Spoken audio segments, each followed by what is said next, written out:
Okay mga lods, nagkuulam tayo ng labong ngayon. Mga tinatawag nilang bamboo shoot. Malaki yung isa. Ito yung nakuha natin sa bukid mga lods. Kasi pag lang sa probinsya dito hindi yung problema ang ulam.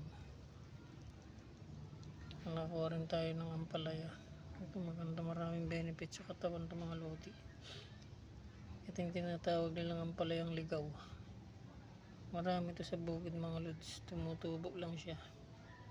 Kaya lang pagkakaiba ng palaya sa tinatanim. Ito mapait. Kailangan ng pagluto nito half cook lang. Yung patatagalin sa pakukuluan. At pagkulo tanggalin nyo na. Kasi pag nasobrahan ng luto, mapait siya. Baka hindi nyo na makain sa sobrang pait. Ito adobo naman natin mga lods.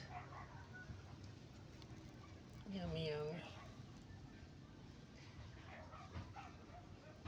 Thank you for watching. Until next time, maraming salamat. God bless. Ito ngayon kasi tag-ulan. Mayabong ang mga kawayan tsaka labo. Kawayan mga lods, maraming